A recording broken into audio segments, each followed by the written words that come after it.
Vale, hago la presentación esta y ya está. Pues no, bueno, es lo primero. Si quieres quedar, le añadir. Le he añadido.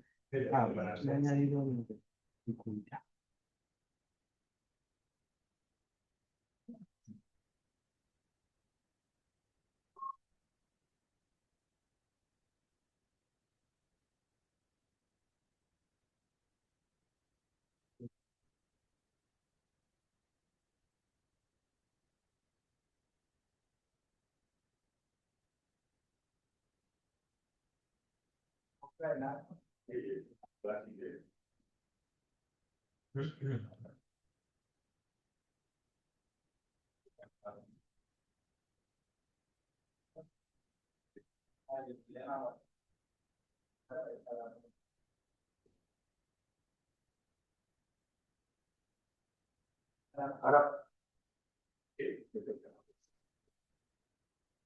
¿vas a decir tú algo? ¿Sí? No, vale.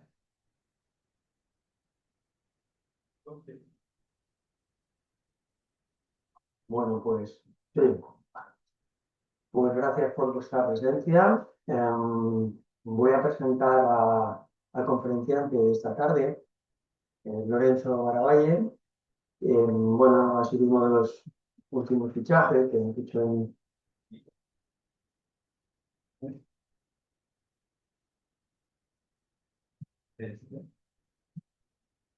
¿Este? También puede quedarse un poquito más bonito, no sé. Este parece todo bien. Sí,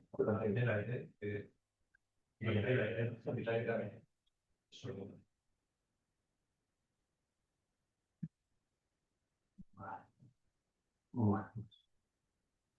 Pues como iba diciendo, vamos a presentar al conferenciante de esta tarde, Lorenzo Garavalle, que es uno de los últimos fichajes, digamos, que hemos hecho en el área de lógica y filosofía de la ciencia. Y bueno, pues Lorenzo se formó en filosofía en la Universidad de Turín, luego vino a España y obtuvo el doctorado en ciencias cognitivas y lenguaje en la Universidad de Barcelona y la Universidad Rovira i Virgili. Antes de estar con nosotros, digamos que ha estado dando bastantes vueltas por el mundo. Tuvo años en la Universidad de Lisboa, allí obtuvo un minor en matemáticas. Estuvo también en Brasil, la Universidad de São Paulo, la Universidad Federal del ABC. Y bueno, pues su trabajo se centra básicamente en el análisis conceptual de modelos matemáticos y modelos computacionales que se utilizan para estudiar dinámicas evolutivas y diversos procesos biológicos. Nuestro campo, pues, sería un especialista en filosofía de la biología y, bueno, pues los aspectos que más le interesan últimamente son temas de modelización computacional, modelización matemática. Tiene un libro publicado de Introducción a la teoría de la evolución cultural, la conexión entre evolucionismo y evolución cultural, en Carochi, en el año 2018, y tiene varios artículos en revistas de nuestra especialidad que son bastante conocidas, como son Synthesis, como es Skenis o British Journal for the Philosophy of Science. Y bueno, pues esta tarde pues nos va a hablar, su ponencia, el título es La analogía máquina-organismo. Y bueno, pues espero que todos disfrutemos. Tienes la palabra, ¿verdad? Bueno, yo voy a respetar los tópicos sobre los italianos que usan mucho las manos, que se mueven mucho, entonces voy a hablar de pie, espero que se escuche bien en casa también. No sé si me consiguen escuchar bien. Contestan en el chat. Sí, perfectamente, muy bien. Bueno, pues tengo las diapositivas en inglés porque inicialmente no me quedaba claro si todo el mundo hablaba castellano, no conocía la composición del instituto, entonces, bueno, empecé a prepararla en inglés, después me dijeron que la charla era en castellano, igual la dejé en inglés, pero bueno, supongo que no habrá problemas con eso. Bueno, pues la verdad es que estoy encantado de estar aquí, os agradezco la presencia, agradezco a Chimo por la invitación, siempre me da mucho gusto conversar con historiadores de la ciencia, ¿no? Como filósofo de la ciencia, igual estoy consciente de que somos áreas muy cercanas, pero a veces con dificultad de comunicaciones por intereses distintos, ¿no? Pero bueno, siempre está bien cuando se consigue, digamos, dialogar y progresar sobre algún tema de interés común. Y hablando de eso, claramente, cuando recibí la invitación, tenía alguna duda sobre qué tema elegir para hoy, pues estuve pensando en los trabajos más recientes que he desarrollado en los últimos años y bueno, finalmente la verdad es que sí, fui a por ese porque me parece, digamos, el que más puede tener interés para un público de historiadores. La analogía organismo-máquina, o mejor dicho, ya que hay diferentes maneras de comparar máquinas y organismos, tanto históricamente como conceptualmente hoy en día, podríamos decir más en general la comparación máquinas-organismo.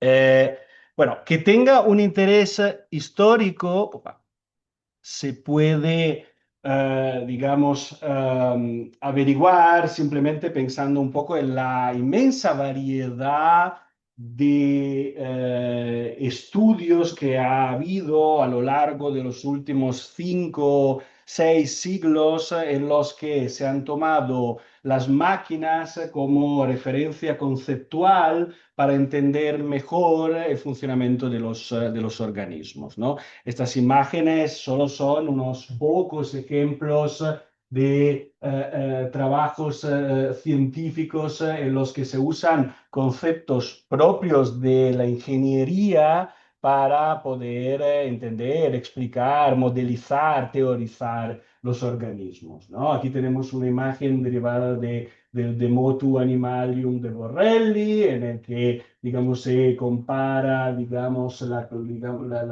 la fisiología humana, digamos, a un conjunto de mecanismos de levas y poleas. Aquí tenemos una imagen también muy famosa en ese tipo de discusiones derivada de trabajo de Darcy Thompson, en el que compara, ¿no?, la estructura de este puente, el Fort Bridge, y el esqueleto de un bisonte se dice, sí, un bisonte, ¿no?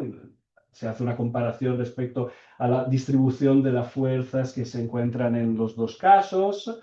Aquí tenemos el pato de Vaucanson, ¿no? Un ejemplo célebre, digamos, en el que digamos, Vaucanson construyó un pato compuesto por diferentes mecanismos conocidos de la época que supuestamente simulaba, emulaba de manera fiel el funcionamiento de un organismo, justamente un pato. Y aquí tenemos imágenes más modernas, contemporáneas. El primer dibujo es derivado de un trabajo de una serie de biólogos sintéticos, Israel Davidson, en el que usa muchos conceptos derivados de la ingeniería informática, ¿no?, de la ingeniería, digamos, del hardware, de la constitución de ordenadores, para describir procesos metabólicos.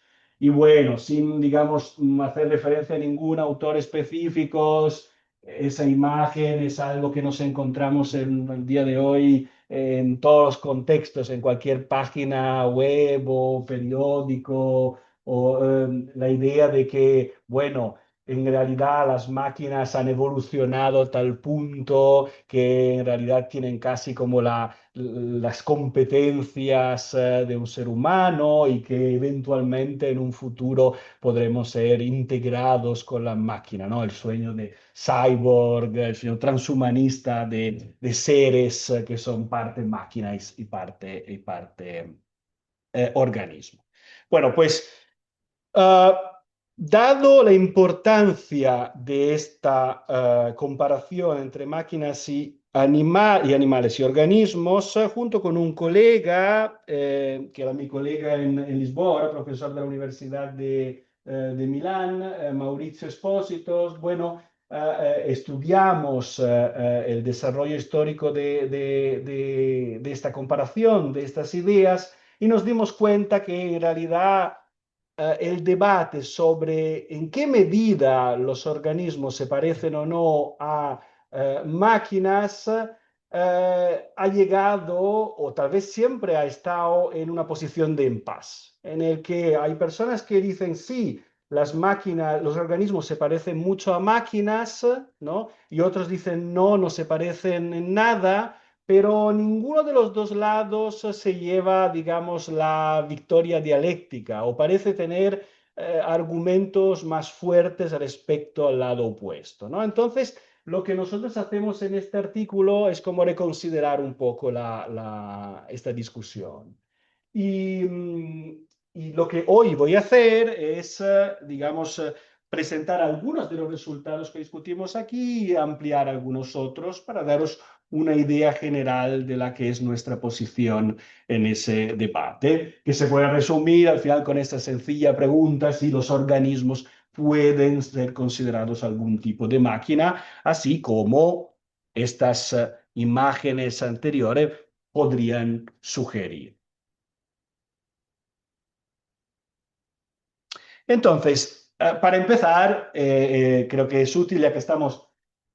A ver, hay que distinguir entre dos cuestiones conceptuales que parecen idénticas pero no lo son, ¿no? Yo hasta ahora he hablado muy en general entre, digamos, del uso de la máquina o de diferentes tipos de máquinas como modelo para explicar el funcionamiento de un organismo, ¿vale? En el contexto de este debate hay posiciones que, digamos, componen un continuum entre dos extremos, autores científicos que a lo largo de los siglos han dicho, sí, los organismos son máquinas, y autores al otro extremo que dicen, no, los organismos no tienen nada que ver con máquinas, a posiciones intermedias, ¿no? Muchos autores simplemente dicen que de alguna manera es posible construir una analogía entre máquinas y organismos, ¿no? Y no es exactamente la misma cosa, es algo que iré aclarando a lo largo de mi charla. Por eso que he preferido, digamos, en un principio de hablar, digamos que este es el problema, de decir que es el problema de la comparación entre máquinas y organismos, porque hay diferentes maneras de pensar esta relación. Bueno, de cualquier manera, independientemente del enfoque que se tome respecto a esta comparación, tenemos dos términos en esta comparación, ¿no? Tenemos las máquinas y los organismos. Y bueno, creo que un buen punto de partida para entender los problemas relacionados con esta comparación es justamente entender qué es una máquina, ¿no? También sería importante entender qué es un organismo, pero bueno, no digo que lo omitiré por completo, pero creo que es algo más difícil de definir, ¿no? Y por lo tanto lo dejaré como algo más implícito hasta el final.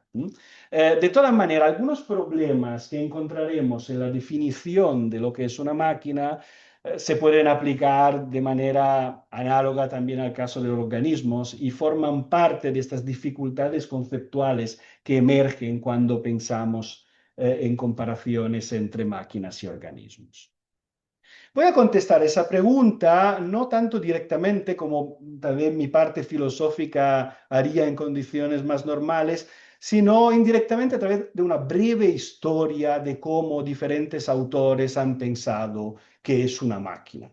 Es una historia que, os ruego de perdonarme, será muy episódica y poco coherente. Presentaré simplemente algunos autores representativos de épocas distintas que han dicho, digamos, lo que pensaban ser una máquina, ¿no? Y a partir de estos episodios históricos, en realidad podremos concluir, hago un poco de spoiler, que en realidad no hay una respuesta consensual respecto a eso, que qué es una máquina al final depende profundamente de la época histórica y de las máquinas que se construyen en esa época histórica.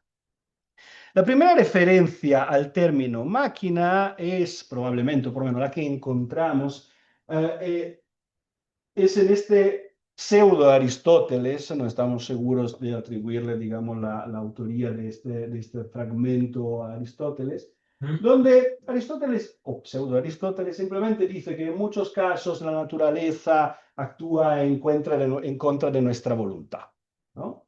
Y la naturaleza actúa de manera sencilla y constante, mientras que nosotros tenemos como intenciones, deseos que pueden ser muy diferentes e ir en contra de la naturaleza. Y claro, nuestras herramientas naturales, estoy parafraseando obviamente, nuestro cuerpo, el mismo natural, a veces no es suficiente para inducir la naturaleza a comportarse de acuerdo con lo que sería nuestra ventaja, ¿no? Y por lo tanto, requerimos de medios para superar tales dificultades y hacer con que la naturaleza haga lo que nosotros queremos. Tales medios, tales dispositivos, son dispositivos, o sea, mecánica, son máquinas. Después, probablemente también por la escasa variedad de máquinas, por lo menos en un sentido más moderno del término, o sea, eh, sistemas complejos compuestos por determinadas partes que contribuyen a una cierta función. En el mundo antiguo no encontramos muchas referencias a este concepto de máquina, ¿no? Otro que encontramos ya directamente algunos siglos después es en Vitruvio, donde sí se dice que la máquina, aquí una definición más directa, es una combinación de timbers, no sabría cómo decirlo en español, son maderas, pedazos de maderas atados juntamente y que son eficaces para mover grandes pesos, ¿no? O sea, la máquina aquí tiene una caracterización muy precisa que probablemente era la que era más común y más identificativa en la época, ¿no? Necesito máquina para levantar grandes pesos, ¿no? Y tales máquinas se pone en movimiento basado en principios científicos, digamos, de rotación circular. Aquí hay como una definición que nos gustaría tener hoy, ¿no? Como tan específica, definida, pero en realidad la historia de la tecnología, la historia de la ciencia ha generado, como veremos ahora, una cantidad de tecnologías diferentes por la que algo tan definido y explícito será muy difícil de encontrar en los siglos siguientes. Ahora voy a hacer un salto muy largo, ¿no? Hasta llegar, digamos, a la modernidad, al siglo XVII y a Descartes. Y esto obviamente no es un caso, ¿no? O sea, en realidad a partir de la modernidad, que la máquina pasa de ser algo, al fin y al cabo, importante, pero no central en la reflexión filosófico-científica, a ser algo como diría como fundacional, ¿no? del pensamiento científico y filosófico, ¿no? De hecho, a ver, entre los que se suelen reconocer en filosofía de la ciencia como elementos centrales de la llamada revolución científica está justamente esa idea, el mecanicismo, ¿no? La tesis de acuerdo con la cual en realidad el universo es algo análogo a un inmenso reloj. ¿En qué sentido? Obviamente no se parece en nada a un reloj el universo. Sin embargo, parecería, ¿no?, que basado en el éxito de la física, podemos ver que el universo funciona a través de leyes o reglas secuenciales que se combinan de manera a generar la complejidad de fenómenos que podemos observar y a la vez también se comporta de manera determinística, o sea, dadas las mismas causas, observamos los mismos efectos, ¿no? Son como elementos importantes en la física moderna, tanto en Descartes como lo serán también en Newton, ¿no? Entonces, el mundo no se parece a un reloj, pero las dos cosas comparten esas características de funcionamiento secuencial y determinista. ¿Vale? Y claro, para Descartes esa idea, esa conceptualización del cosmos es tan fundamental, ¿no?, que la convierte, ¿no?, como el principio primero del estudio de cualquier evento mundano natural, no solo, digamos, los de la específicamente de la física, sino que también de la biología, ¿no? O sea, los animales como nosotros, en cierto sentido nosotros, los animales completamente, somos máquinas. Somos máquinas porque actuamos de acuerdo con reglas ultra complejas que son mecánicas, que son secuenciales y son determinísticas. Nosotros, como sabréis, no somos solo máquinas porque también tenemos el alma, ¿no? Que no es material, que nos da algo más, ¿no? Sin embargo, digamos que parte de nosotros sí que es mecánico por el simple hecho que forma parte de este mundo, ¿no? Entonces la máquina pasa de concepto muy específico, como por ejemplo es en Vitruvio, de un objeto que realiza ciertas funciones a algo que, digamos, es el modelo para la comprensión del universo como un todo, ¿no? Y claramente ese tipo de enfoque condiciona mucho lo que se hace en los siglos siguientes, ¿no? Y obviamente ahora no vamos a dejar un poco de lado si el universo como un todo es una máquina o no, nos vamos a concentrar, digamos, en lo que sería la máquina y cuál sería su relación con los organismos. Nos encontramos, por ejemplo, que a partir del siglo XVII, pero en particular después en el siglo XVIII, encontramos autores no necesariamente eh, científicos con intereses teóricos o filósofos como podría ser Descartes, sino ingenieros, ¿no? Como puede ser ese Franz Reuleaux, que empiezan a pensar, digamos, en las especificidades de alguna cosa ser máquina, ¿no? Eh, o sea, encontramos autores en la tradición posterior a Descartes que aceptan el mecanicismo como tesis global respecto al funcionamiento del mundo, pero también reconocen que las cosas que nosotros llamamos máquinas normalmente en realidad son objetos específicos, ¿no? Que tienen como características que no son comunes, por ejemplo, con objetos que no solemos llamar máquina, ¿no? Una máquina, aunque todo el universo sea una máquina, una piedra no es algo que llamaríamos máquina, ¿no? No lo sé, un edificio, sí. Hay cosas en el mundo que no llamamos máquina y cosas que sí llamamos máquina. ¿Qué tiene de específico lo que llamamos normalmente máquina cuando hablamos todos los días o cuando como ingenieros queremos construir nuevas máquinas? Pues de acuerdo con Reloj, el componente que es una condición necesaria para que alguna cosa sea una máquina es el hecho de que sea compuesto por cadenas cinemáticas, ¿no? Que serían como cuerpos rígidos, ¿no? Aquí como una ilustración, ¿no? Que sin embargo están como, o sea, se juntan entre ellos a través de elementos flexibles y que permiten, digamos, la generación de movimientos más complejos que no serían posibles solo por los cuerpos rígidos, ¿no? Esa todavía es una noción de lo que es máquina, que bueno, no es obviamente la noción de Vitruvio tan sencilla, pero es una noción similar a la cartesiana en el sentido de que, claro, en el imaginario cartesiano el universo es como un reloj, o por lo menos aquel tipo de máquina, y aquí también, a ver, se está pensando en máquina como algo que tiene componentes, ¿no? Que mecánicamente, debido a ciertos grados de libertad que tienen, generan conductas, comportamientos más flexibles. Y hay, sin embargo, también un elemento innovador que tal vez no sea tan evidente en Descartes, que es como un foco sobre las características organizacionales de la máquina. La máquina no puede ser sencilla.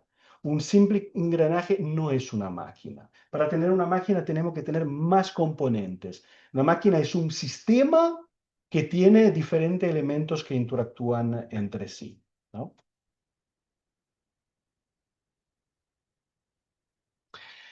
En realidad, obviamente, con la revolución industrial, la introducción de nuevas máquinas, una máquina a vapor, digamos, máquinas que tienen, digamos, elementos electromagnéticos involucrados, etcétera, etcétera, esta imagen de lo que es una máquina se vuelve demasiado sencilla. Y empieza a volverse evidente a lo largo del siglo XIX de que no hay solo un tipo de máquina, que hay muchas máquinas, ¿no?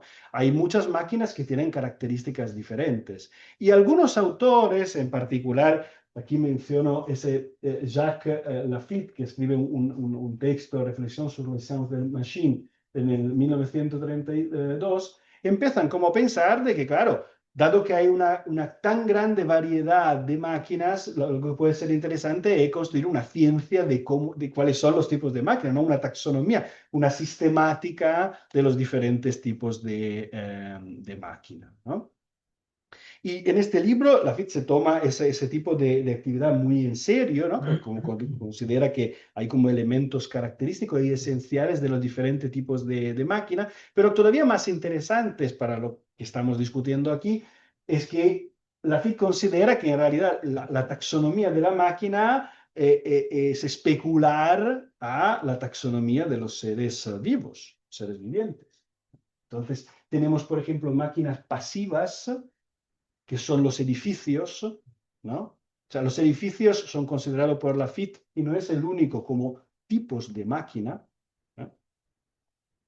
Bueno, como vimos también Darcy Thompson, ¿no? Cuando comparaba, o sea, en esa idea de comparar máquinas con organismos, usaba un edificio, ¿no? Un puente, una construcción arquitectónica con algo orgánico. Entonces, existen máquinas pasivas, como serían los protozoa, que son los edificios que no tienen libertad de movimiento, ¿no? Simplemente tienen una cierta organización que es estática. Tenemos las máquinas activas, que serían las máquinas estilo Descartes, pero también estilos reloj, ¿no? Esas máquinas donde hay engranaje, ¿no? Que debido a cierto grado de libertad generan un comportamiento más complejo.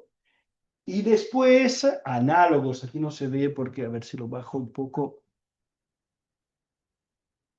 análogo a lo que serían los vertebrados, los organismos superiores, máquinas reflexivas. ¿De dónde viene esa máquina reflexiva? Todavía no hemos hablado de ella. Serían máquinas que son capaces de un control, ¿no? Por feedback, sería por retroalimentación, ¿no?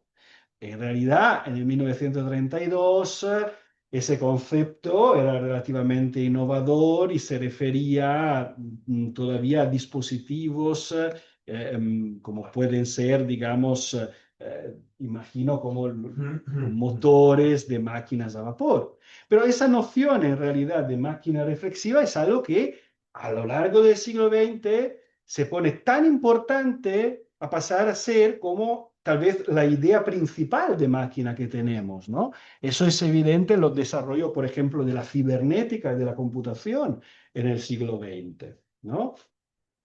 Cada vez más la idea de máquinas flexibles, ¿no? Máquinas que no tienen necesariamente componentes en el sentido reloxiano, ¿no? Y que de hecho son capaces de obtener, digamos, de detectar variables exteriores y adaptar la conducta interna a las variables exteriores. El ejemplo más sencillo sería un termóstato, ¿no? Pero bueno, en realidad hoy en día los ejemplos abundan, estamos rodeados de dispositivos cibernéticos en ese sentido, no, hace con que nuestra concepción de máquina cambie de manera bastante radical. Si os recordáis, yo dije como que algunos elementos fundamentales de la máquina, de las máquinas cartesianas y reloxianas era la idea de secuencialidad y determinismo.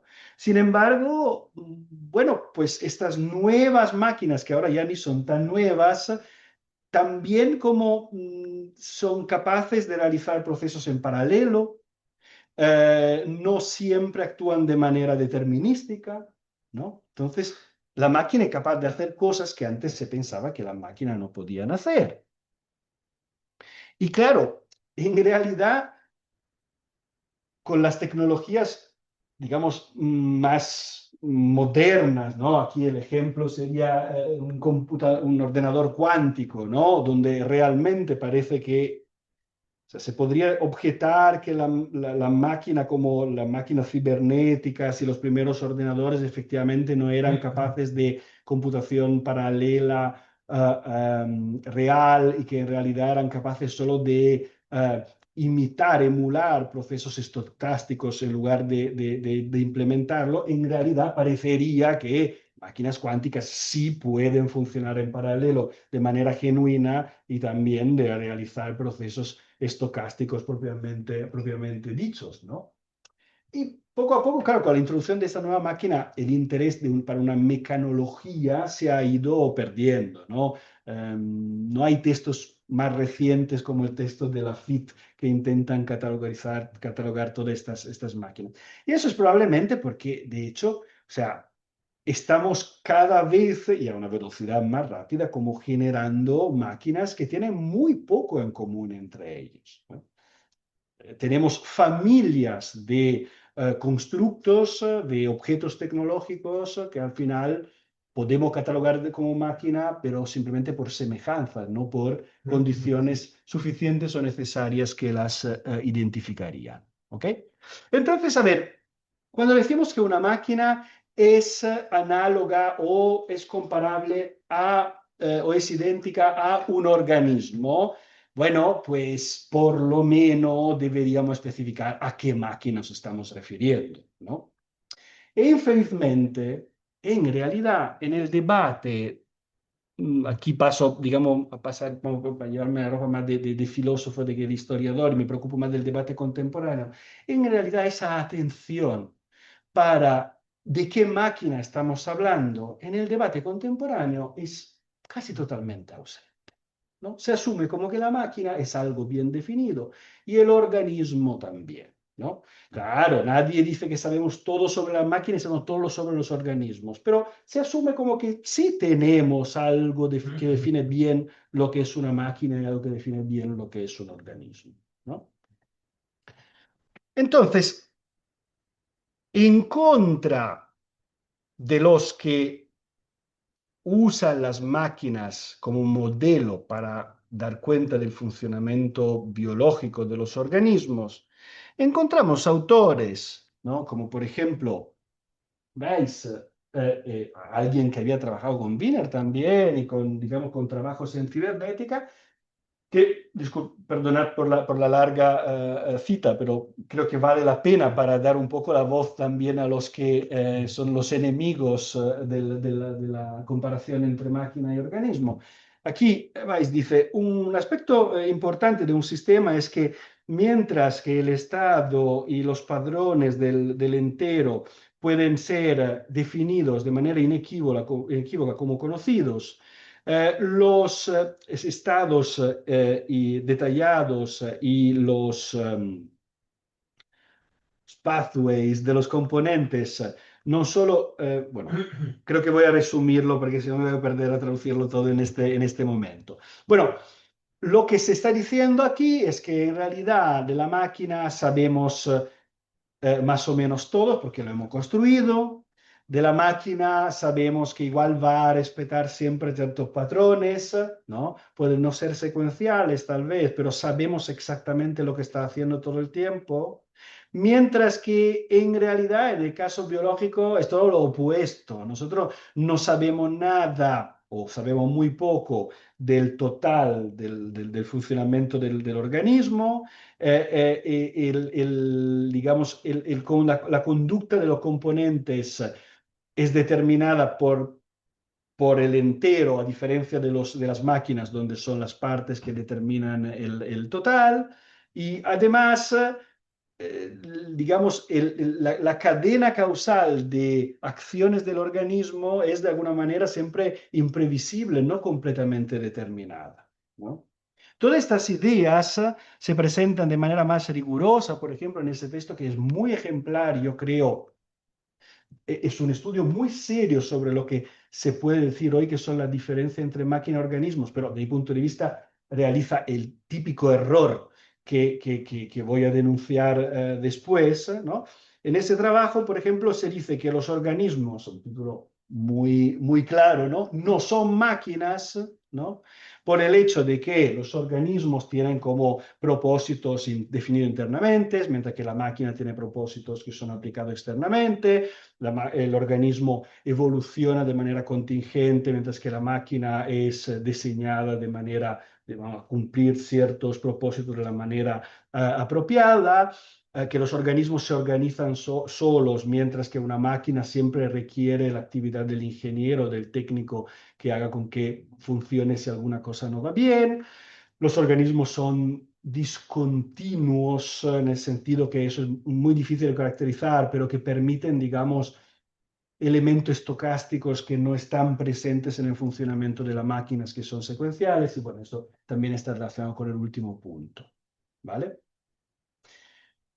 ¿Qué máquinas? Bueno, otros autores, un biólogo y un ingeniero informático que le contestaron a Nicholson, dicen, no, no las máquinas de hoy. Las máquinas de hoy son absolutamente capaces de hacer estas cosas que los críticos, los escépticos, dicen que no son capaces de hacer, ¿no? O a lo mejor, miren, mira, no tenemos todavía la máquina que saben hacer todas estas cosas. Efectivamente, no hay máquina que saben repararse solas todavía, hasta cierto punto, tal vez sí, pero no es cierto que hoy en día tenemos máquinas que sean capaces de hacer todo eso. Pero bueno, estamos en el buen camino hacia tenerlas. Así que tengamos fe, ¿no? Y seamos optimistas y en un futuro tendremos máquinas que hacen eso. Entonces, no hay realmente una diferencia entre máquinas y organismos. A ver, es muy estéril esa manera de nuestro punto de vista, mío y de Mauricio, poner la cuestión en estos términos, porque al final lo único que se convence de los argumentos son los que ya están convencidos, ¿no? Parecería a los que están en contra de la analogía o de la comparación o de la identidad organismo-máquina, que siempre hay alguna cosa que se le escapa a la máquina y que el organismo tiene, ¿no? Y en parte es evidente, ¿no? No estamos viendo ningún robot hoy en día que es exactamente como un organismo, ¿no? Entonces, hasta el día de hoy no tenemos, digamos, una identidad completa entre los dos términos de la analogía o de la comparación, pero por el otro lado también se puede decir, bueno, por eso es razón de tiempo. En realidad, con el poder de la ciencia y de la tecnología lo vamos a tener. Entonces, nada, es como un debate entre pesimistas y optimistas. Bueno, entonces lo que realmente me interesa, y es lo que ocupará esa segunda parte eh, em, de la charla, es en realidad mostrar que el problema de los autores, estos autores, tanto los que están a favor de una identificación entre máquinas y organismos como los que están en contra, es que piensan en una analogía entre los dos términos en una manera equivocada, ¿no? Y si la pensamos de otra manera, el problema simplemente se disuelve. ¿Mm? Como dije, en el debate en realidad encontramos una gran variedad de posiciones, ¿no? Dijimos los que dicen que las máquinas son organismos, que los organismos son máquinas y los que dicen que absolutamente no lo son, ¿no? Pero de la primera parte de la charla podemos llevarnos la impresión de que igual estas dos posiciones sí que no tienen mucho sentido. O sea, si son como máquina, ¿a qué máquinas se está refiriendo el que dice que son como máquinas? Si hay tantas máquinas distintas, el que dice que no son máquinas. ¿A qué máquinas se está refiriendo? ¿No? Si hay tantas máquinas que son distintas. Entonces, digamos que me voy a concentrar en las posiciones un poco moderadas en el medio, la que dice que, digamos, hay una analogía entre máquinas y organismos. Aunque la verdad que los autores que discuten de eso muchas veces no diferencian entre estas dos posiciones y parecen como condensarla en una sola. Y la razón es justamente porque piensan en la analogía o en la relación entre máquina y organismo de una manera que en nuestra opinión es equivocada. Los que están a favor de la analogía, identidad, entre máquina y organismo suelen argumentar de esta manera. Sabemos que una cierta máquina, ¿no? Imaginemos que han identificado una máquina específica, están hablando de manera más rigurosa. Porque una máquina tiene propiedades 1, 2, etcétera, n. Y estas mismas propiedades también se pueden encontrar en un organismo. Tal vez no todo el organismo, pero en un organismo específico. Dadas estas premisas, dado que hay las mismas propiedades en el artefacto y en el organismo, Bueno, podemos inferir que entonces, debido al hecho de que comparten esas propiedades relevantes, son análogos y tiene sentido, digamos, acercarlo con finalidades teóricos explicativas. Por el otro lado, el escéptico típicamente dice, sabemos que la máquina tiene las propiedades 1, 2, 3 hasta n, pero en realidad, esa es la estrategia que he ilustrado, por ejemplo, con el texto de Weiss o de Nicholson, ah, al organismo le falta, a la máquina le falta, al organismo le falta la propiedad 1, ¿no? O tiene una propiedad diferente, ¿no? O podríamos invertir, podríamos decir, vemos que el organismo tiene propiedades de 1 a n, pero a la máquina le falta esa propiedad. Ah, dado esto, entonces no son la misma cosa y por lo tanto son no análogos, ¿no? Podéis ver cómo se está como reduciendo la discusión de si una cosa es o no una otra con la discusión de si es análoga o no. Nos está diciendo como, ya que hay diferencias, no pueden ser la misma cosa, entonces no son análogos, ¿no? Se está perdiendo alguna matriz importante. Y eso es debido porque lo que están haciendo, de acuerdo con nuestra lectura, los teóricos involucrados actualmente en el debate es adoptar una noción de analogía muy específica, que como veremos en breve no es la única posible, y que mal se adapta a este contexto, ¿no? Esa es una noción de analogía como similitud que debemos al filósofo escocés, creo que era, Thomas Ryle.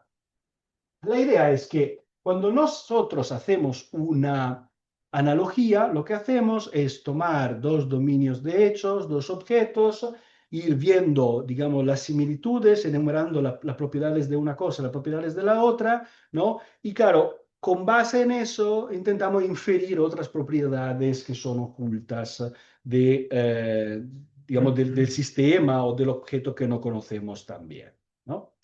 Esta es una consecuencia de esa manera de pensar la analogía, que una vez en que empezamos a encontrar cosas que son diferentes entre los dos objetos, entonces la analogía se cae para abajo, ¿no? Porque los dos términos de la analogía ya no son el mismo. Ahora, nosotros pensamos que esa manera de pensar la analogía en realidad reduce la analogía a una genérica identidad y sobre todo es fuertemente dependiente, ¿no?, de la circunstancia específica en las que conceptualizamos ciertas propiedades o las descubrimos. Lo que está haciendo Reid en su conceptualización de la analogía y los que adoptan esa noción de la analogía, al final es reducir la analogía a una inducción, ¿no? Si tengo buenas razones para pensar que las propiedades que encuentro en este lado también la encuentro en eso, entonces al final puedo concluir, puedo inferir inductivamente de que lo que son la herramienta teórica que he usado para estudiar un cierto dominio de hecho, también la podré usar en él. Pero claro, cuando ya empiezo a encontrar diferencias, esa fe en que pueda extender las mismas herramientas teóricas se va reduciendo. El problema que nosotros vemos en esto es que, claro, al final la fuerza de esta inducción, de ese argumento por analogía, depende siempre de la evidencia disponible, la que históricamente varía mucho, como varían las nociones de máquinas que tenemos a disposición, y que para poder determinar de una manera total, que digamos nos ponga todo de acuerdo si efectivamente tiene sentido construir una analogía entre máquina y organismo, sería tener a disposición toda la evidencia disponible, lo que efectivamente, obviamente en ciencia nunca es posible, ¿no? También se puede decir que, claro, reforzando la crítica que presenté antes, al final esa manera de pensar la relación entre máquina y organismo asume que en realidad las propiedades identificativas de lo que es una máquina sean ya idealmente todas disponibles, de manera que sea tan fácil como observar una máquina, observar un organismo, ver cuáles propiedades se dan y cuáles no, y entonces determinar unívocamente si la analogía funciona o no. Nosotros pensamos que cuando relacionamos máquinas y organismos, deberíamos adoptar una otra noción de analogía. Y si adoptamos esa noción de analogía, vemos que en realidad no es tan importante pensar si las máquinas son o no son organismos, o si realmente se parecen mucho y en qué medida.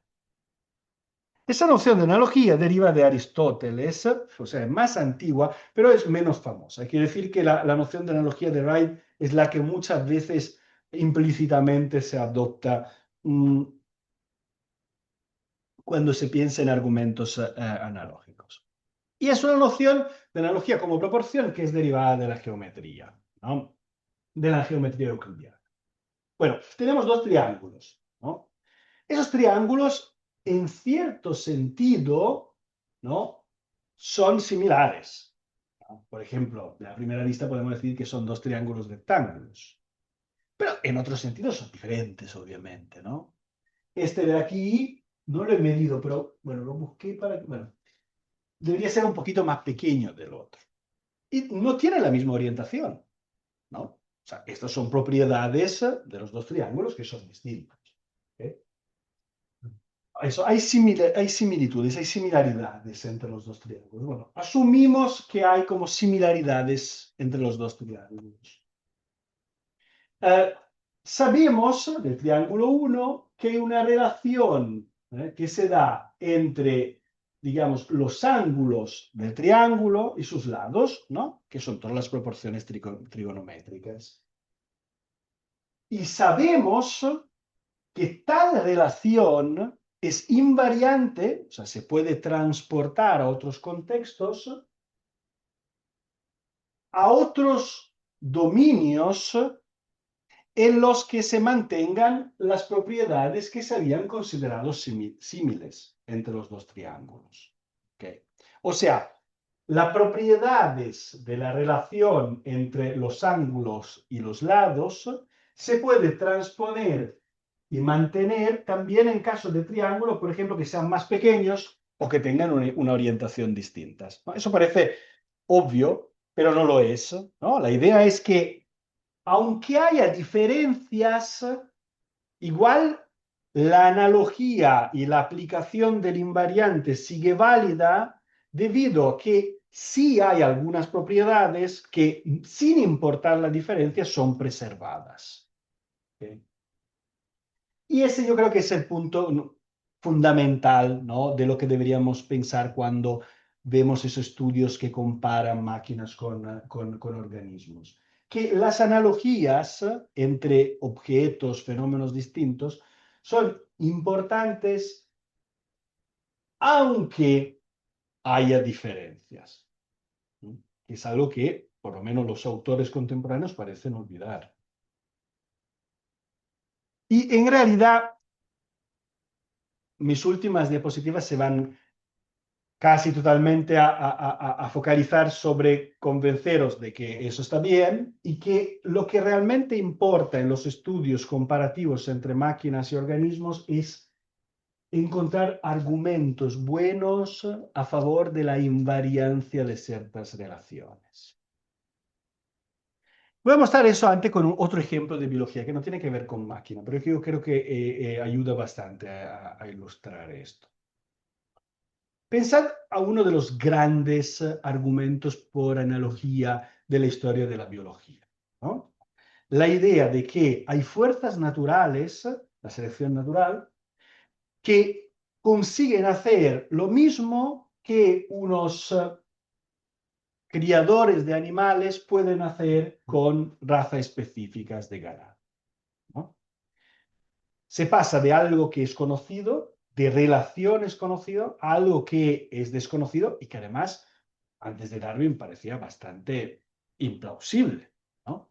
Ya no había como prefigurado, pero la novedad de Darwin es justamente mostrar que hay algo en la naturaleza que es capaz de gobernar el puro caso, para dar, digamos, una cierta direccionalidad a las especies.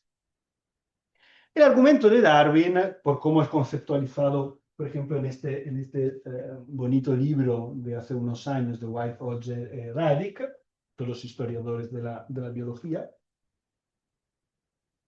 es que, bueno, sabemos, ¿no?, que hay como una relación entre una causa y un efecto, ¿no? La causa del criador de animales que, digamos, permite la selección de rasgos seleccionados por los criadores. Y por el otro, entonces, y por el otro lado hay como un mecanismo biológico, la lucha para la sobrevivencia, y un efecto, ¿no?, que es la diferencia entre especies, ¿no? Entonces hay como dos elementos, digamos, que se supone que las especies se parecen a las razas seleccionadas y que la acción de los criadores de animales se parece a las fuerzas naturales de variación, herencia y selección. ¿Ok? Por un lado tenemos, digamos, una similitud entre procesos, la selección natural y la selección artificial, y una similitud entre efectos, especies y razas. Sabemos, porque ahí conocemos el caso de la selección artificial. O sea, vemos criadores que seleccionan una determinada raza.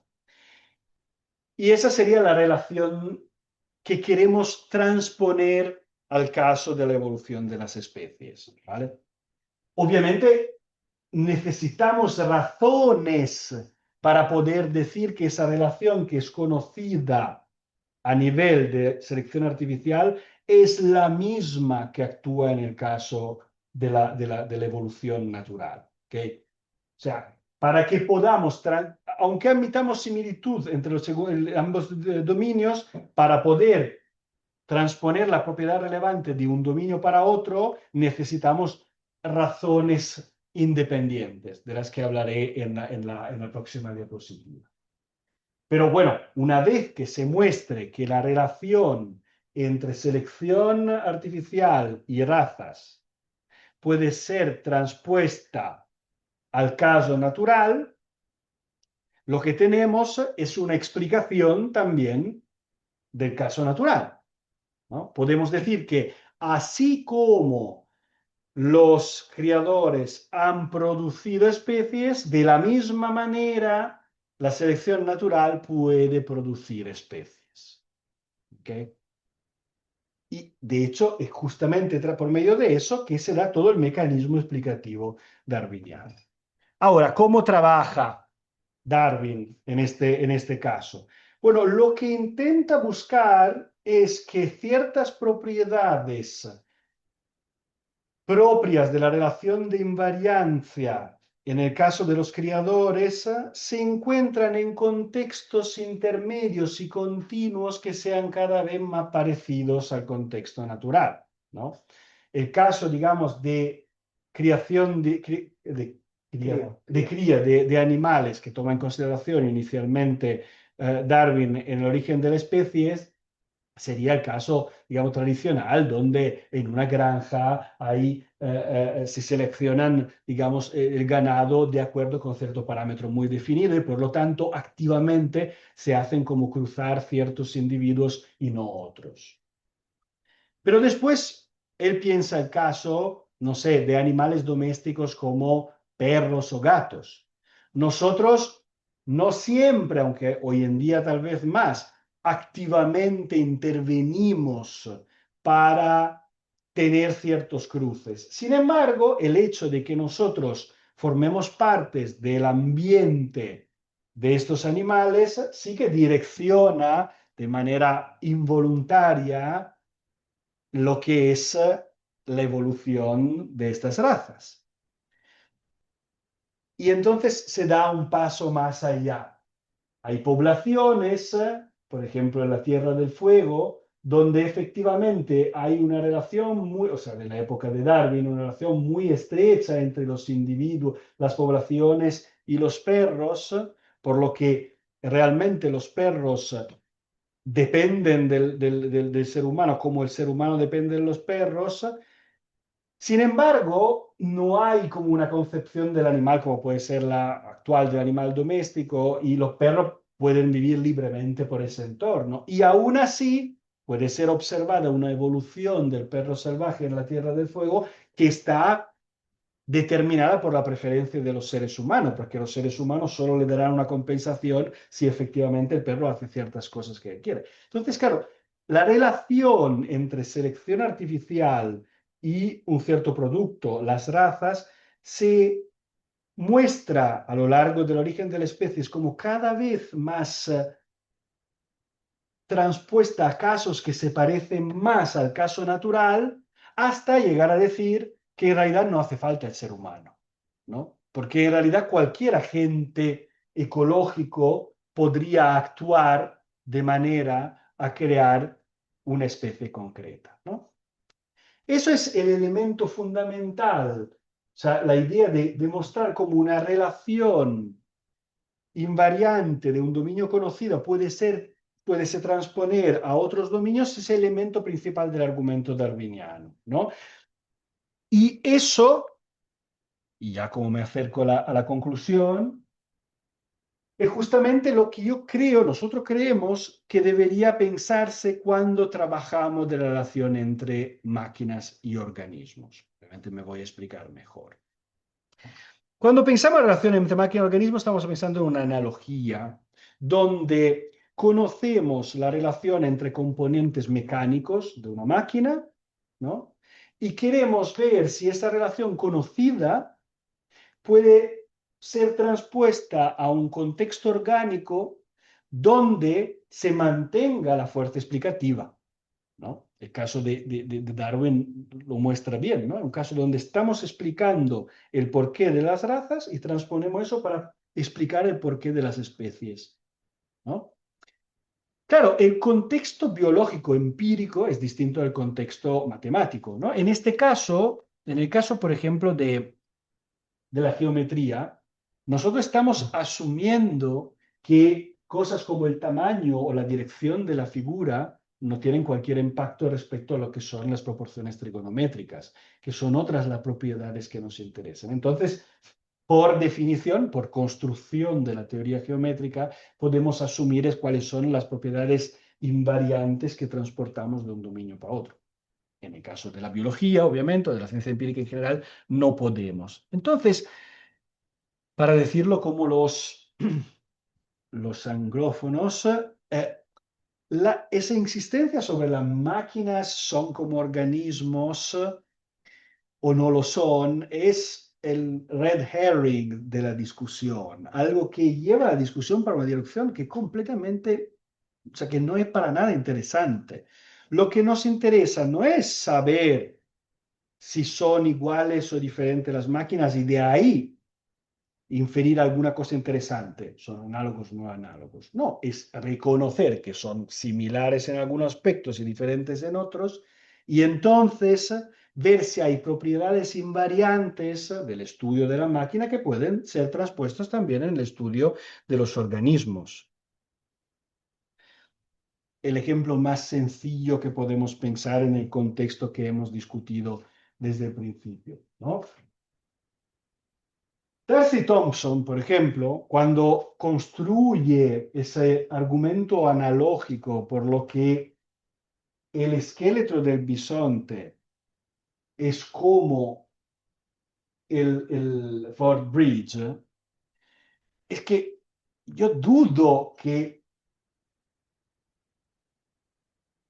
digamos, en un sentido, no quería usar término filosófico, pero ontológicamente profundo, Darcy Thompson pensara que son exactamente la misma cosa, ¿no? Sería como absurdo y poco interesante. Y sin embargo, nadie por esta razón, digamos, negaría de que hay algo interesante allá. Lo que se está haciendo en el libro de Darcy Thompson es decir que la eficiencia mecánica del puente, ¿no? Es obtenida a través de una distribución del peso esa distribución del peso es el elemento que es responsable para la estabilidad del puente. Hay una relación de invariancia entre estos dos elementos. Y que si vemos el caso del bisonte, donde también tenemos una cierta estructura y queremos saber por qué esa estructura es biológicamente funcional, podemos usar exactamente ese tipo de conocimiento arquitectónico también en el segundo caso, ¿no? La analogía es interesante, el argumento para la analogía es interesante porque hay una transferencia de una relación invariante entre dos elementos desde el dominio que conocíamos al dominio que queremos explicar, ¿no? Entonces, ya cerrando, cuando trabajamos cuando vemos, por ejemplo, hoy en día imágenes de ese tipo, ¿no? Circuitos metabólicos que son llamados circuitos, ¿no? Donde se asume que hay como una estructura computacional ahí detrás. O se piensa que los seres humanos de alguna manera son sustituibles, reemplazables con parte mecánica, porque en realidad no se trata de entidades muy diferentes.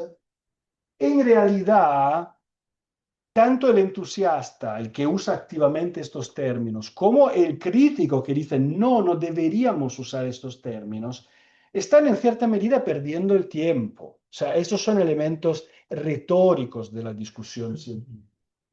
Lo que realmente nos interesa, ¿no? Es, por ejemplo, analizar si efectivamente hay como propiedades que explican el comportamiento de las máquinas o de los organismos que pueden transferirse al otro contexto, ¿no? Yo puse mucha énfasis en la primera parte de la charla sobre, por ejemplo, secuencialidad, propósito y diseño, ¿no?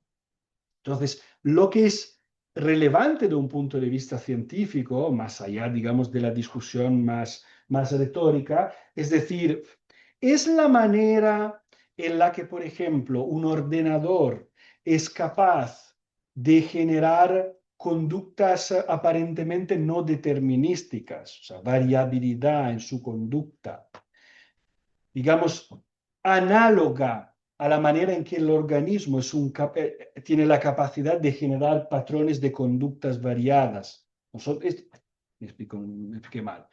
Es, digamos, la relación entre la manera en que en un ordenador conseguimos generar conductas estocásticas no perfectamente determinadas, invariante a cómo un organismo es capaz de generar variabilidad de conducta de una manera que es aparentemente no secuencial, ¿no?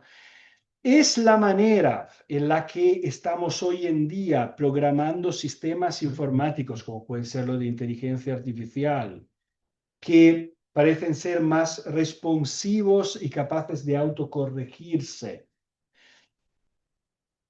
análoga a la manera en que el organismo controla su propia estabilidad, ¿no?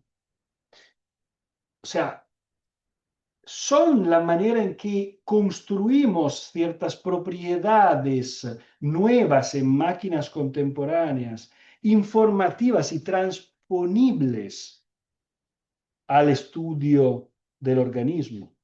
Ese es el punto. Es el punto y eso como independientemente y sin pensar, digamos, si las máquinas son organismos o no, ¿no? De hecho, es importante como, yo creo, como levantar el juicio sobre eso. Entonces, nuestra conclusión podría ser como cuando preguntamos, que es la pregunta con la que empecé, ¿podemos considerar el organismo como un tipo de máquinas? No preguntes, simplemente. No es esa la cuestión. Bueno, en primer lugar, preguntemos qué máquina, ¿no? Y segundo, ¿qué elemento del funcionamiento de esa máquina realmente ha de ser considerado análogo en el caso orgánico? ¿Cuál puede ser informativo de un punto teórico y científico? Yo estoy convencido que en realidad lo que estoy diciendo, no creo tampoco, o sea, en parte es como descubrir el agua caliente, como decimos nosotros en Italia, cuando no descubres nada particularmente nuevo. O sea, es simplemente, yo creo que lo que de hecho hacen muchos científicos hoy en día, ¿no? La crítica articulada aquí es sobre todo por todo un debate casi extracientífico o tangencial a la discusión desarrollada en los textos más técnicos, en lo que, claro, se ha como ido más allá de lo que el contexto de la discusión específica sobre lo invariante para, digamos, fines retóricos o metafóricos, etcétera. Yo creo que muchos científicos normalmente cuando trabajan ya hacen eso. Solo que después, claro, en revistas más, digamos, conceptuales o en contextos más divulgativos o por finalidades hasta, digamos, política de financiación, se instaura cierta discusión, cierta dialéctica que, por lo que es lo que hemos querido mostrar, en realidad no tiene mucho sentido, que es muy confusa y no nos lleva a nada. Y bueno, pues concluyo con una imagen bonita, probablemente no sé si conocéis, estos son como, digamos que ya están nuevos, como de hace unos años, son los xenobots.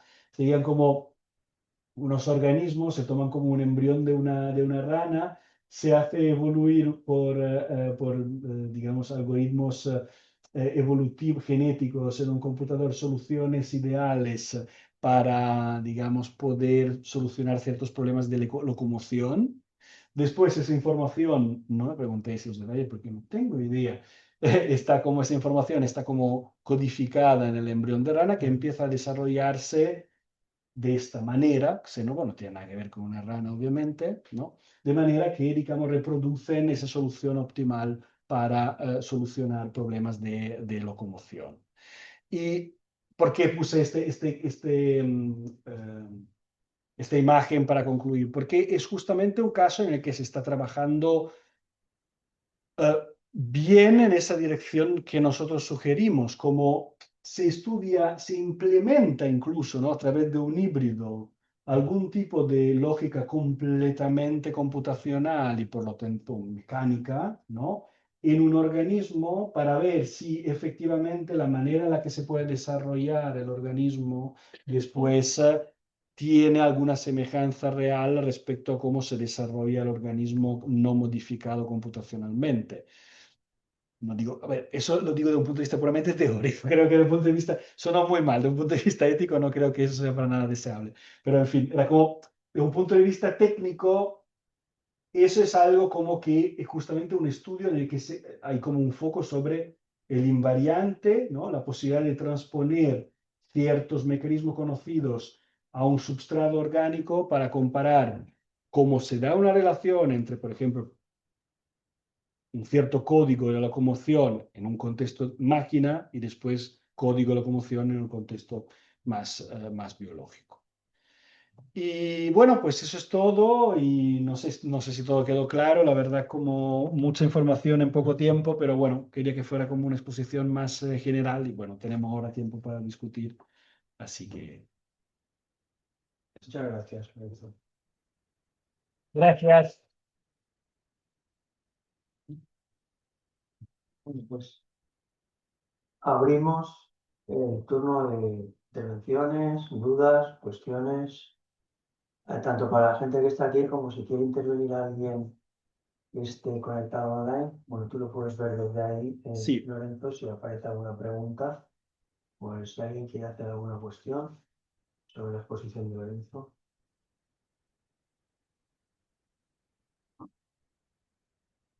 Vale, Chimo. Eh, no, que estaba pensando que en el tema de, bueno, en Valencia B, ¿no? sí, vale, está. Que estava pensant que quan havia vist de vegades aquesta discussió sobre la relació màquina-organisme i tal, al final moltes vegades era com una visió crítica a establir aquesta comparació precisament perquè afavoria una visió molt determinista de la vida, no? Dels organismes, no? Que en realitat correspondria a la primera part del que estaves explicant de la concepció aquesta de màquina. Entenc que després el que és una màquina també ha tingut el seu desenvolupament i que, per tant, ara no tindria per què plantejar això. Però, independentment de lo que puguen arribar a ser ara les màquines, el que jo me plantejava és què assumim majoritàriament què és una màquina i potser encara tenim una visió limitada i visió determinista de lo que és una màquina, encara que hi ha màquines que s'escapen a aquesta visió.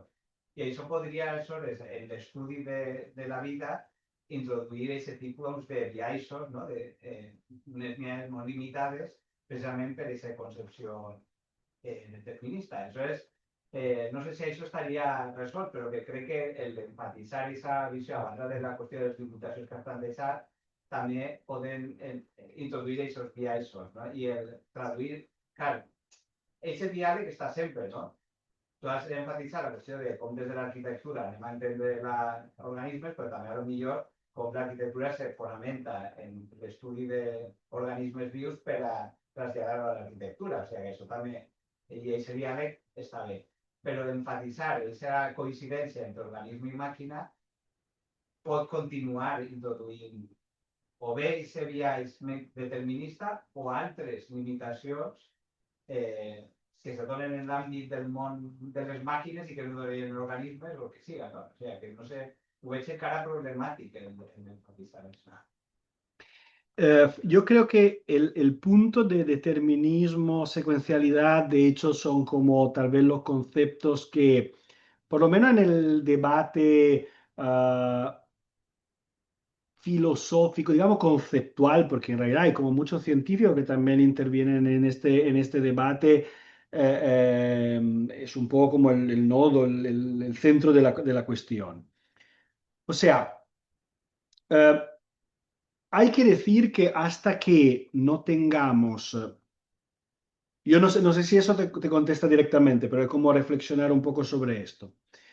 Hasta que no tengamos un ordenador cuántico, en realidad la manera en la que los ordenadores físicamente generan algo como una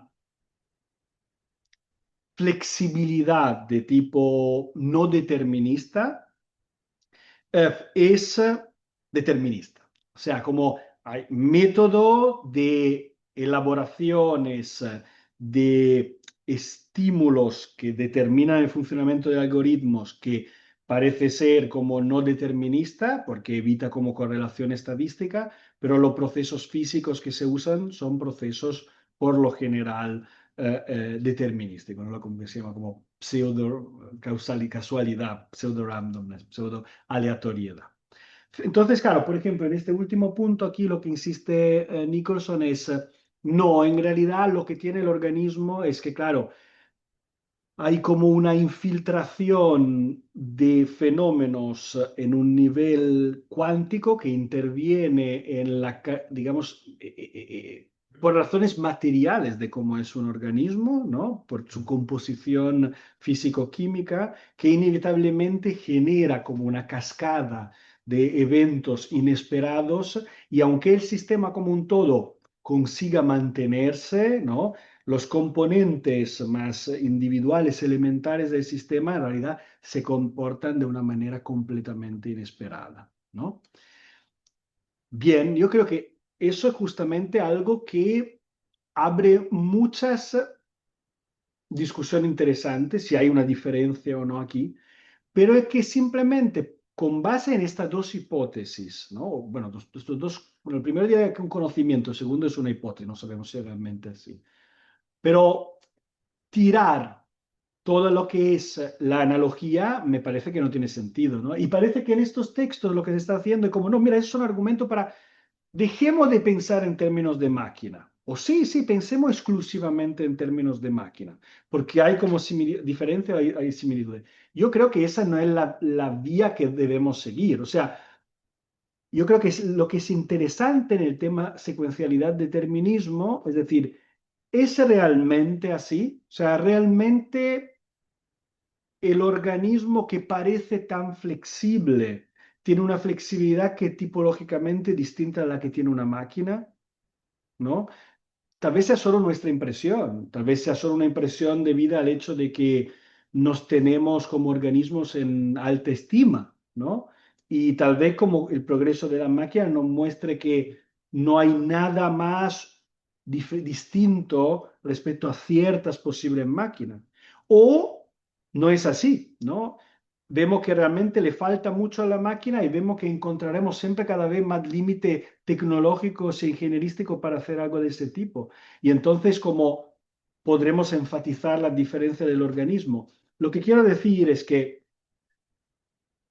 no podemos prescindir para entender mejor estas cuestiones de esta comparación, ¿no? Y entonces, claro, posiciones en el debate que quieren comprarla críticamente o eliminarla totalmente no son posiciones que realmente contribuyen a entender mejor eh, temas tan fundamentales como si realmente los organismos tienen un funcionamiento determinístico o no.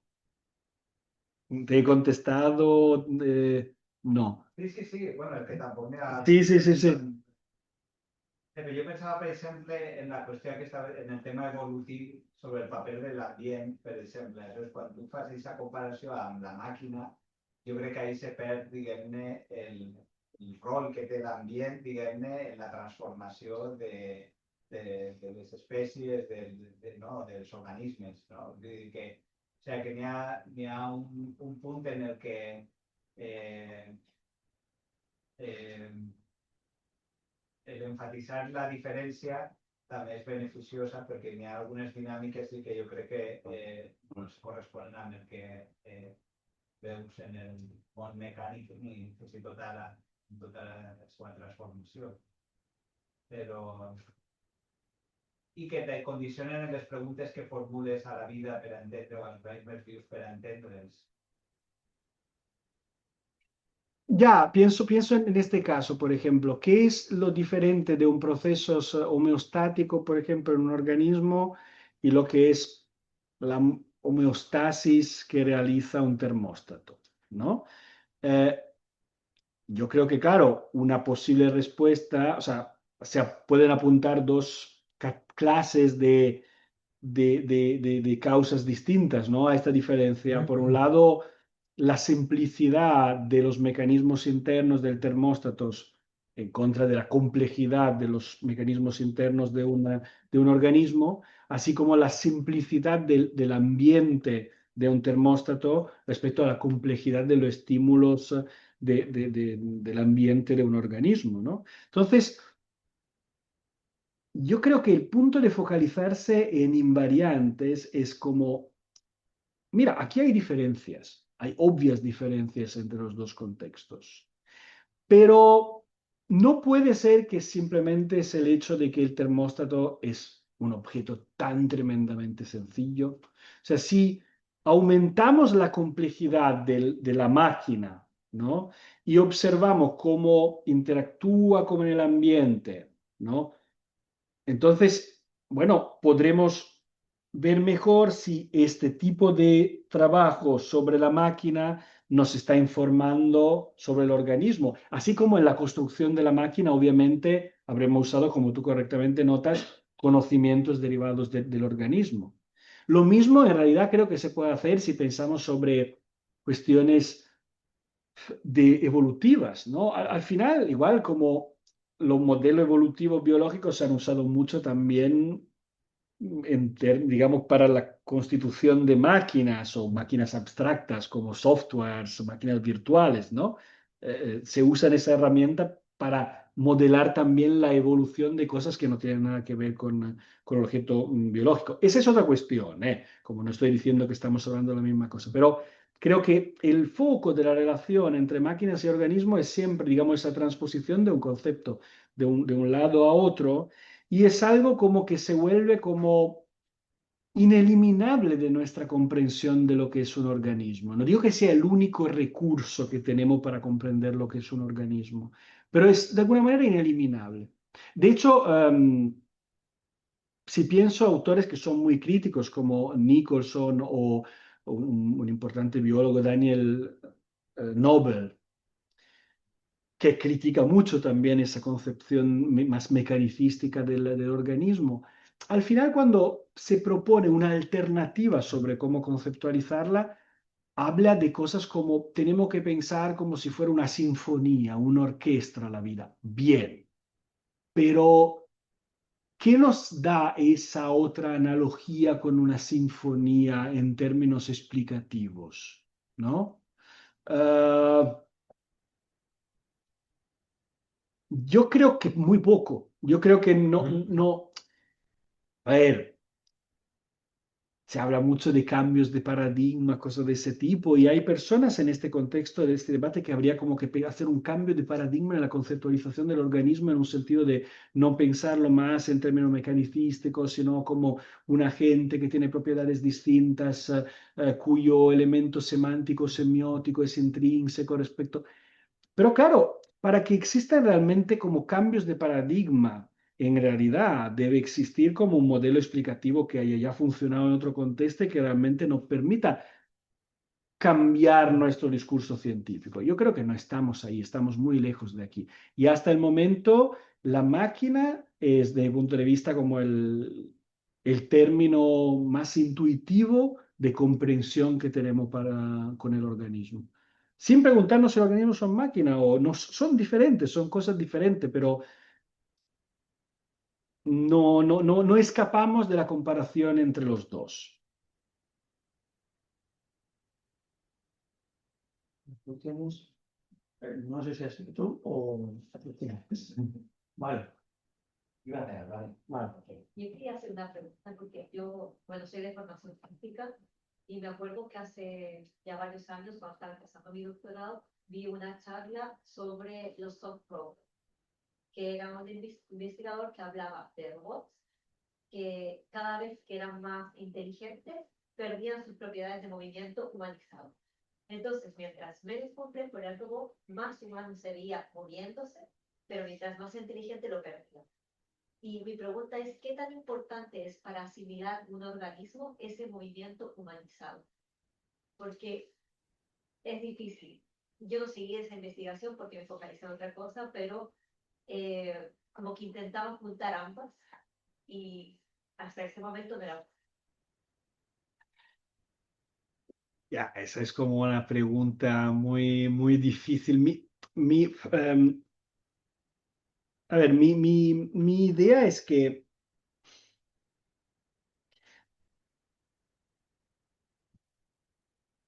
a ver, yo creo que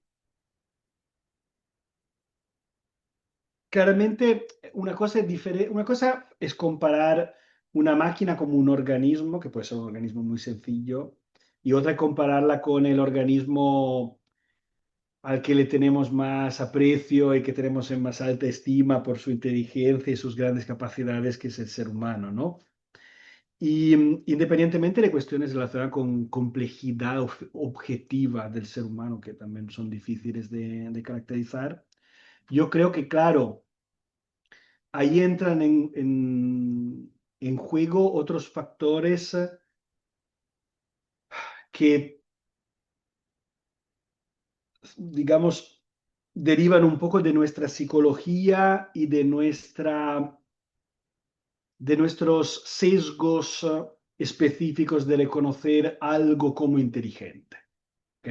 O sea, cuando pensamos en propiedades de la máquina del organismo, como pueden ser, por ejemplo, la locomoción, ¿no?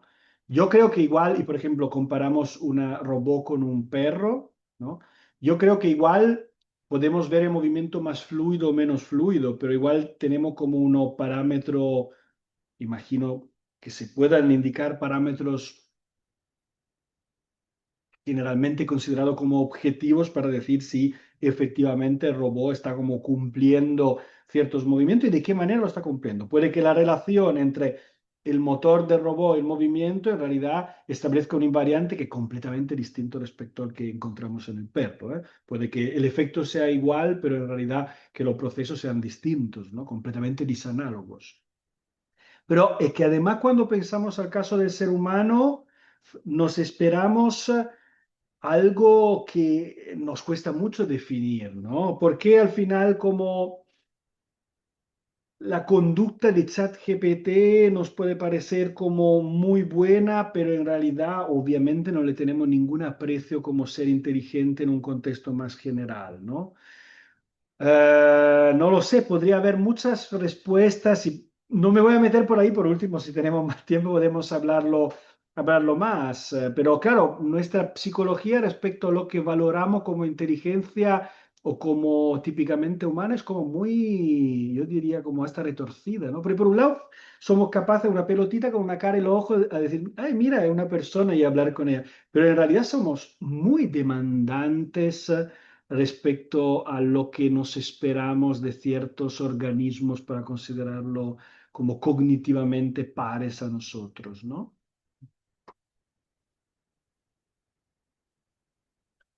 Muchas gracias por la conferencia. Estaba pensando en un artículo que hace ya muchos años publicó un historiador de Estados Unidos, se llama Christopher Hamlin, y el artículo era The City as a Chemical System, ¿no? La ciudad como un sistema químico. Y entonces me estaba preguntando, en primer lugar, si la ciudad es una máquina o es un organismo, porque claro, en su artículo explicaba pues eso, la contribución de la química a una ciudad incluso algunos ejemplos que tienen alguna similitud con estas analogías que has presentado, pues entradas de alimentos, salidas de alimentos, las tuberías, ¿no? Los procesos digestivos que serían las acequias y las depuradoras, pero bueno, la pregunta es un poco, ¿podemos aplicar este cambio de escala entre organismos individuales y máquinas individuales, si en esta escala mayor que mezcla más cosas? ¿Tiene sentido el repensar estas analogías en una escala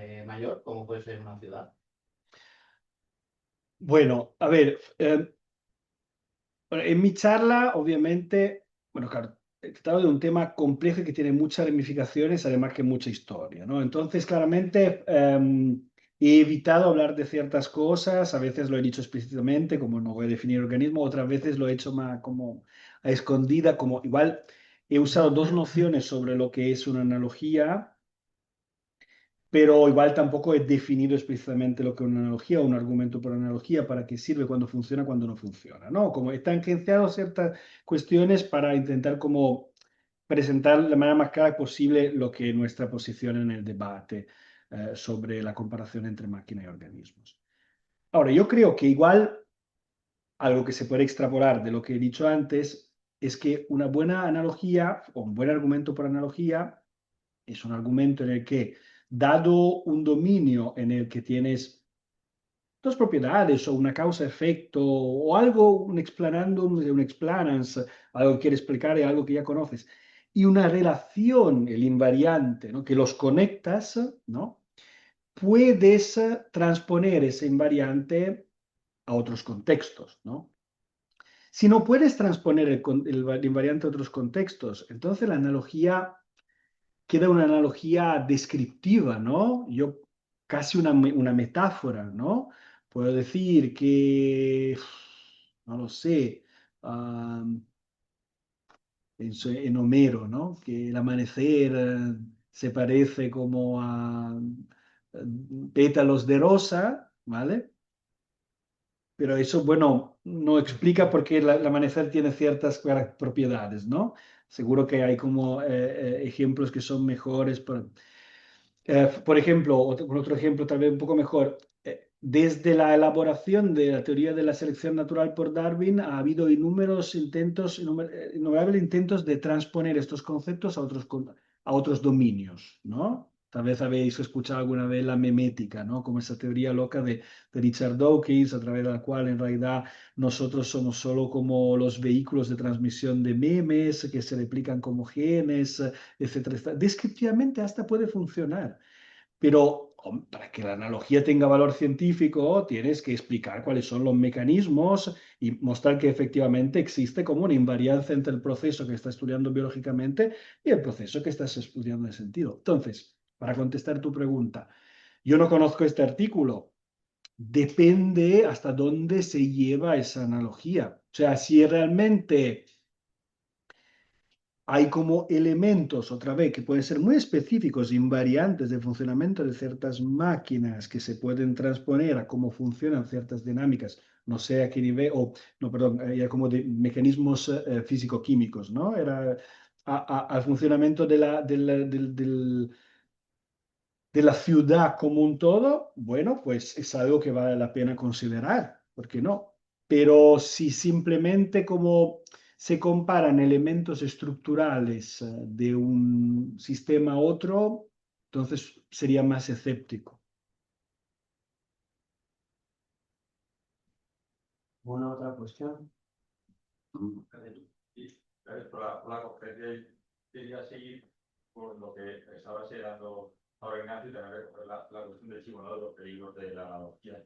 Que, en el sentido del valor probatorio de la analogía, ¿no? Digamos, en los cursitos de estos de método científico, ¿no? Que suele dar en las clases de introducción a la ciencia, pues tenemos mucho dedicado al tema de la deducción o el método hipotético deductivo, pero muy poco a la analogía, que se da, pues, la considera una hermana pobre, o cuando no, pues eso, como mucho, pues para construir metáforas que pueden ser más o menos literalmente agradables. Sin embargo, sí, en los últimos años, desde el campo de la historia de la ciencia, ha habido un interés muy grande por la analogía, recogiendo trabajos de autores anteriores. El autor creo que marcó una línea de cambios, John Dixon, con sus ideas de ways of knowledge, ¿no? Diversas formas de conocer, donde en algunas de la analogía pues tenía un papel especial, o en el campo del Stat Lab y en la hora de crear clasificaciones, clases, ¿no? Por eso. Pero en los últimos años, y siguiendo el trabajo de Dixon, pues estoy pensando en autores como Jessica Briskin, que ha escrito un libro precisamente sobre este tema, donde ve las diversas formas de analogía en este campo relacionado, pero pienso sobre todo en Sarah Hymas. Sarah Hymas, que ahora está trabajando en París, en el Grupo Esfera, y que ella ha proyectado esta cuestión en el tema del descubrimiento de los elementos. Es decir, ya no el experimental, sino ahora en el campo experimental. Y ella muestra como en el siglo XIX, utilizando diversas formas de aplicación de razonamiento analógico, muchas veces con estas invarianzas, ¿no? Que estaba señalando dentro de grupos de elementos químicos que no se pueden aislar, que no se pueden descubrir en el sentido, no se pueden observar de ninguna manera, porque no es posible tener aluminio, ¿no? Hasta mediados del siglo XIX, y porque las tierras raras no se pueden separar de las otras, ¿no? Sin embargo, la comunidad experimental química del siglo XIX aceptará que esas sustancias existen por analogía. Es decir, acepta el valor probatorio de estas formas de razonamiento analógico que no permiten aislar las sustancias, que no permiten señalar sus propiedades finales, pero por el hecho de que se pueden incluir dentro de determinados grupos, lo que representan características que unas son invariables y otras varían según determinadas escalas que van reconociendo, pues pueden probar y le atribuyen un valor probatorio al descubrimiento de cada sustancia. Esos valores probatorios, por supuesto, serán contestados. Sí, sí, sí. Pero bueno, también como por inducción, pues por inducción, cualquier otro razonamiento puede ser contestado. Y en el caso de la analogía, para los elementos químicos, sobre todo en el campo de tierras raras, habrá controversia constante, ¿no? Descubrimientos falsos, sustancias que en realidad son una y luego son tres. Bueno, pues es decir, pero lo interesante en el caso de la tesis de Hymas, que es una tesis de la es que ha mostrado que dentro de un campo de las ciencias experimentales, laboratorio del siglo XIX, la analogía se utilizaba con carácter probatorio para algo tan importante como descubrir elementos. Entonces, claro, desde el terreno de la historia nos cuesta mucho dar un salto a la normatividad y decir que es un razonamiento. No, eso no. Hemos hablado muchas veces, pero quiero decir que la cuestión sería en la medida en que este tipo de razonamientos o este tipo de formas de utilizar la analogía pueden servir para desarrollar investigaciones experimentales, ¿no?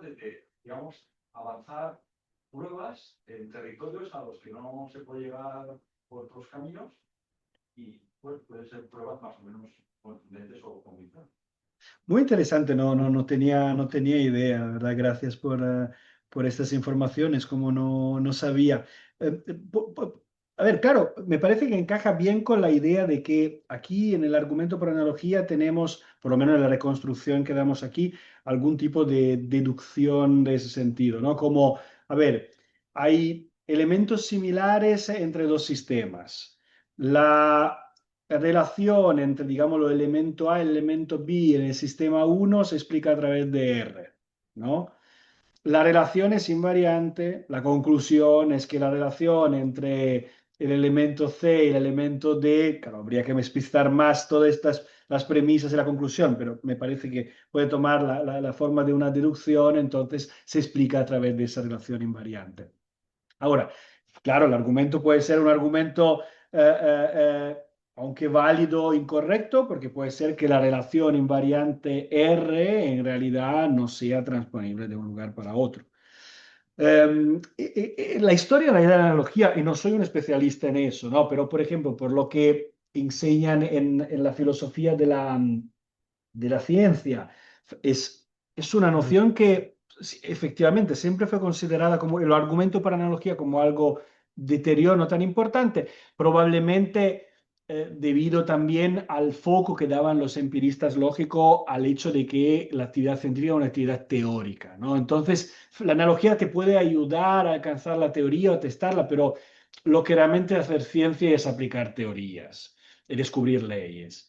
Mientras que, claro, o sea, la grande heroína de la historia es Méliès, que a partir de los años 50 empezó a como escribir textos criticando la tradición del empirismo lógico, enfocada en las teorías y enfatizar la importancia de las analogías. Entonces, la Méliès como trabaja, digamos, en todo lo que serían los elementos entre analogía. Y ella misma, en realidad, como en esta tradición aristotélica, reconoce que una analogía puede tener elementos positivos y elementos negativos, ¿no? Por lo tanto, es raro que haya como esa tradición raidiana en ese debate cuando en realidad, no sé, bueno, en fin, esa sería otra cuestión.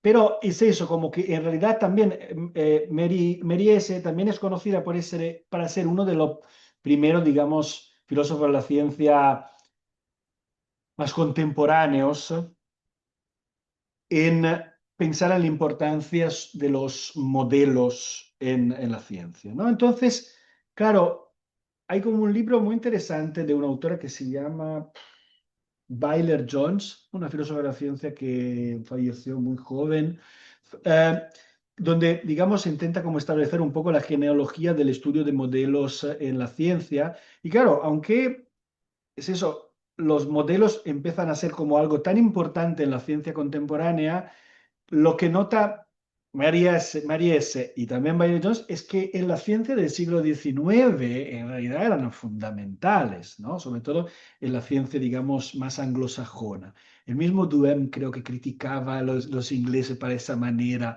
analógica y modelo teórica, podríamos decir, de pensar.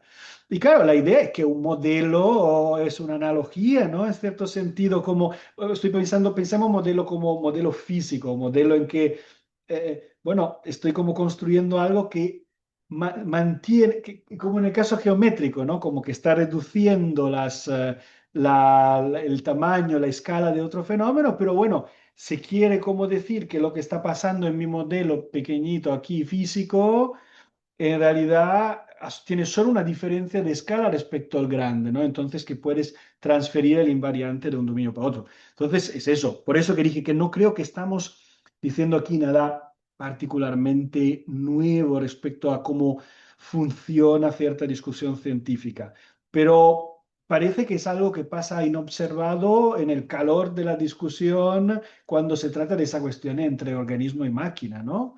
Probablemente, volviendo a la cuestión de cómo, probablemente porque nos toca a nosotros directamente y nos da como horror pensar que somos máquina, entonces, y a otros tecnócratas tal vez le encante pensar en estos términos, es algo que se presta a radicalizaciones que innecesarias.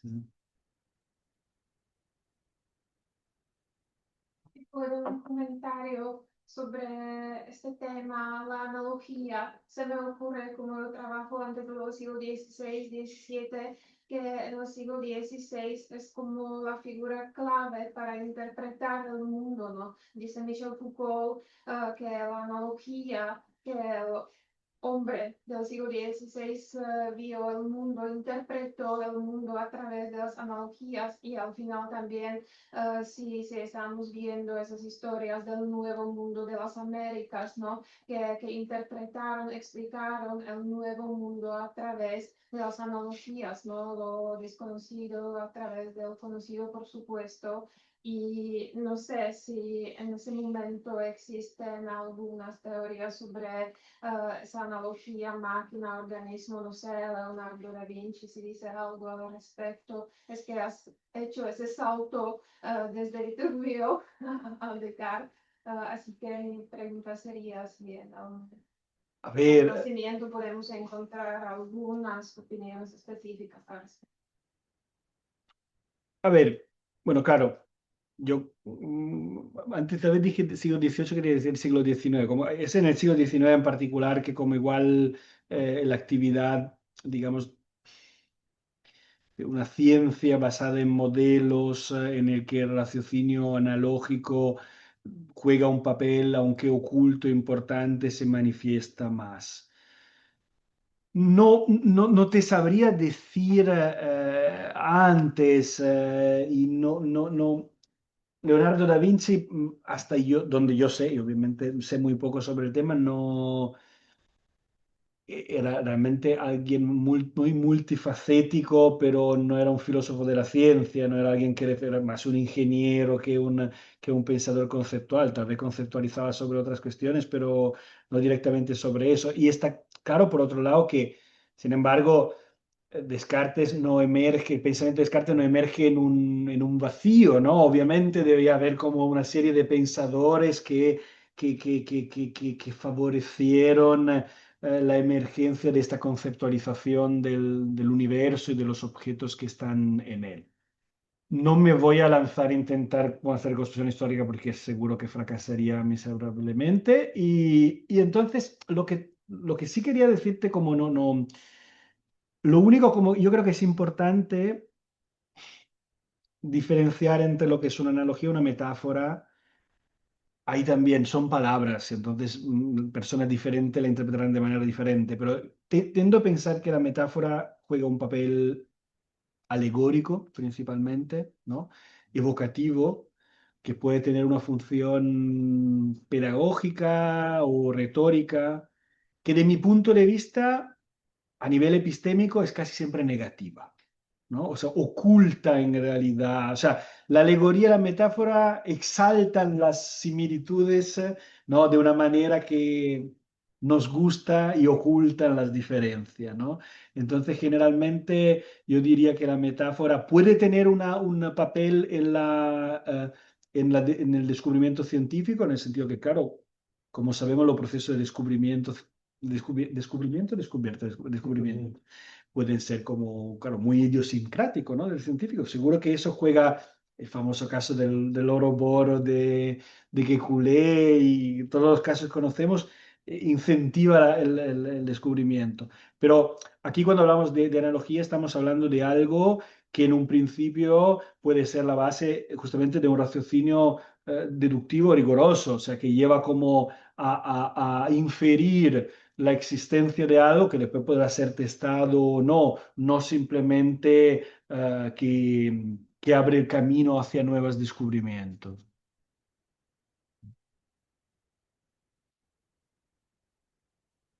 Muy rápido, no sé si respondiendo a Hanna, el caso de la iatroquímica, intentar explicar el ser humano con un conjunto de reacciones químicas en ese periodo podrían encajar.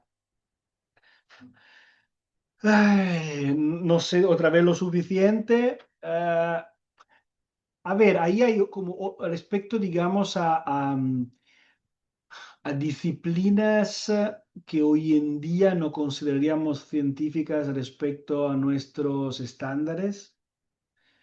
Ah, es posible que ciertas formas de pensar, correspondencia entre el micro, el macro, entre dominios distintos, en el Renacimiento o digamos, en el amanecer de la modernidad, pudiesen tener realmente un valor inferencial explicativo más profundo que hemos perdido, ¿no? O sea, no recuerdo en qué texto Ian Hacking escribió una serie de textos sobre lo que serían estilos científicos, ¿no? Maneras de hacer ciencia, y él identifica como, basado en un trabajo de un historiador, en Crombie, y en un texto, y creo que en uno de estos artículos, claro, dice, yo puedo identificar como 6, 7 estilos científicos, o sea, manera de argumentar e inferir conclusiones que se usan todavía hoy en día.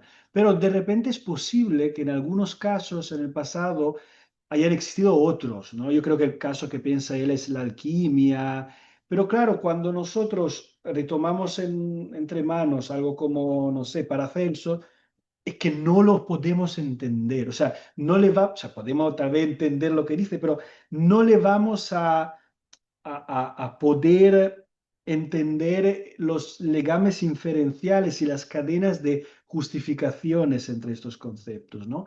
Entonces sí, tal vez como lo que hoy vemos como una metáfora, una alegoría, en el pasado jugó un papel analógico con un fundamento de raciocinio más convincente y efectivo para los que practicaban estas ciencias, pero... ¿Alguien más? Yo quería comentar algo, sí. Dale, dale. Pues, sí, sobre el tema de la analogía, que estamos comentando ahora cosas, porque tú por una parte hablas de la analogía entre organismo y máquina, pero por debajo hay una posición con respecto a lo que es la analogía. O sea, yo veo como dos planos claros en el discurso. Por una parte es, vamos a analizar qué fundamento tiene esta analogía en concreto, la máquina-organismo, pero por otra parte hay un compromiso, y mis dudas van por ahí, ¿no? Con respecto a una concepción de lo que es la analogía. Y sobre Ramón se han hecho comentarios sobre la analogía. Y en principio, creo que nadie hoy en día puede dudar del valor heurístico de la analogía. Eso está bastante claro. La analogía puede ser una fuente de inspiración para trabajar en muchos campos, eso Ramón lo ha comentado. Tal. El punto realmente interesante, filosóficamente interesante, no es el valor heurístico de la analogía, es el valor confirmacional, el valor, digamos, normativo, lo que sé, vamos. Es decir, si a mí el hecho de establecer una analogía entre dos objetos justifica, me da pie, hace más probable una creencia a partir de las propiedades de uno con respecto a las propiedades que posee el otro. Básicamente, la analogía se basa en la sensación de, o sea, en una relación de semejanza o similitud. Entonces, es el problema y esa es la discusión, si la discusión no está cerrada, ¿no? Y se puede abordar de muchas maneras. Yendo en concreto a lo que defiendes, Lorenzo, claro, tú mencionas Thomas Reddy. Bueno, pues es el caso de la analogía inductiva de toda la vida. Es decir, el objeto A tiene una propiedad P1, P2, P3 y P4. El objeto B tiene una propiedad P1, P2, P3. Ah, pues tendrá la P4 también. Es una inducción elemental. Y tú dices, no, es que yo creo que eso no está bien enfocado porque puede haber propiedades que las tenga A y no las tenga B y que las tenga otras que las tenga B y no las tenga A. Con lo cual esto al final me dice, ya no es análogo porque no tiene todas. Esto es un lío. Y entonces tú propones hablar de relaciones de invarianza y de extrapolación de relaciones de invarianza que se den de un dominio a otro. Y eso es lo que a mí no me queda claro. O sea, no me queda claro. En términos generales, no veo qué ventaja supone, porque ahí tienes una pregunta, es ¿y cuándo puedo extrapolar una relación de invarianza? Si no me das un criterio para eso más o menos claro, no voy a saber. Puedo en todo caso detectar una relación de invariancia en un dominio, pero no voy a tener claro cuándo lo voy a poder extrapolar a otro dominio. Y si me dices, porque comparten propiedades, me estás repitiendo lo que estás criticando, es decir, no me estás aportando. Tal y como yo lo veo. Es decir, ¿cuál es el criterio para juzgar que una analogía es, si no correcta, al menos fructífera? No, habría que ver. Basado en esta relación de invarianza. Es decir, cuando, una vez que yo detecte que entiendo por relación de invarianza, entiendo una relación Lagrangiforme, y que encuentro conexiones necesarias entre ciertas propiedades en ese dominio, pues entiendo que la invarianza hace referencia a eso, al tipo de conexión entre las propiedades. Es decir, yo no me fijo en las propiedades, me fijo en la relación de invarianza, pero, vale, ¿cuál sería, qué criterios tendría yo para poder determinar cuándo una relación de invarianza que he detectado en un dominio es extrapolable a otro? Porque al final, ese es el quid de la cuestión. El quid de la cuestión es ¿Cuándo extrapolar? Me da igual si extrapolo propiedades o si extrapolo relaciones de invarianza. Pero al final, la respuesta clásica cuando hablo de propiedades es sí, sí, pero es que A y B tienen que ser semejantes en los aspectos relevantes. Y claro, pues explícame lo que es relevante. Aquí no me digas, sí, es que tiene que haber una relación de invarianza en los aspectos que son esenciales y cuáles son relevantes. O sea, que no sé hasta qué punto se está dando un avance real al problema de fondo, traduciendo, digamos, el planteamiento de hablar de propiedades a hablar de relaciones de invarianza. Supongo que podéis decir más cosas sobre eso, pues eso es lo que a mí se me ha quedado un poquito en el aire. Ver qué avances ponéis. A ver, lo único como te agradezco la pregunta y efectivamente no tengo una respuesta completa porque en realidad, por ejemplo, en particular en el artículo que mencioné, nuestra finalidad en realidad mostrar sobre todo los límites, digamos, de una cierta comprensión de la comparación y claro, argumentamos a favor de la manera de pensar la analogía como proporción, pero tampoco ofrecemos una defensa completa de esa manera de pensar. Algo que sí creo que es importante decir es que no se reduciría, aunque creo que parte de tu crítica obviamente tiene una difícil respuesta a, digamos, o sea, no hay una reducción de la analogía de Aristóteles a la analogía a Wright, porque en realidad desde un principio se asumen aquellas que son las propiedades que damos como puntos fijos. Digamos, como en el triángulo tenemos digamos, los ángulos del triángulo, ¿no? Y todas las otras propiedades pueden variar. Eso es lo único que nos interesa. También en los casos empíricos fijamos desde el principio aquellas que son las propiedades relevantes. Las fijamos como puede ser arbitrario, aunque obviamente no será arbitrario en los casos que son interesantes. Entonces, claro, el tema es, no es porque emergen nuevas propiedades diferentes o iguales que eso cambiará, como ya se establece desde un principio. Ahora, claro, obviamente lo que hay que mostrar es que la relación de invarianza efectivamente se mantiene en esos casos. Y lo que tú dices efectivamente es problemático, podría decir, bueno, eh, tal proceso o relación también tendrá como una serie de atributos y estos atributos no serán exactamente los mismos en un caso y en otro y ahí vuelves a caer en un caso Wright. Yo creo que esa es una preocupación legítima. En el caso, obviamente, de la geometría, ese problema no lo hay porque se establece directamente ahí también cuáles son las condiciones. Podemos pensar entonces como caso empírico, antes de pasar a la máquina, el caso de Darwin, ¿no? O sea, el caso de Darwin en realidad lo que se establece es que yo diría que eso también como se establece de alguna manera. Lo que está pasando en Darwin es algo de ese tipo. O sea, se dice, mira, cuando hay razas distintas, hay herencia. Eso es curioso porque parece como ir un poco en contra de lo que acabo de decir, pero no sé si completamente. Tienes variabilidad, herencias y un agente selectivo, ¿vale?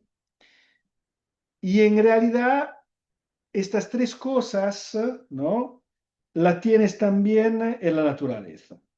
Lo que cambia en realidad, aparte del hecho que en un caso son solo razas y en otro caso son especies, es que el agente en el primer caso es alguien dotado de inteligencia y voluntad, ¿no?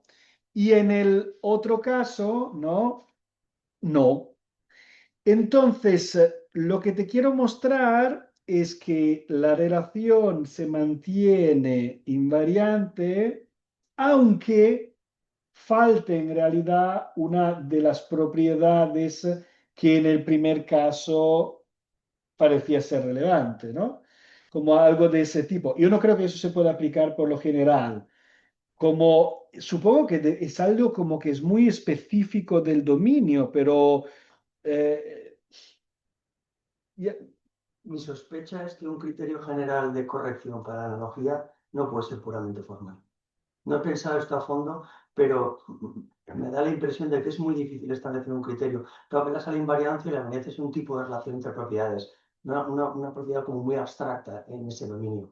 Me da la impresión de que el razonamiento analógico es esencial, el razonamiento analógico, cierto contenido material.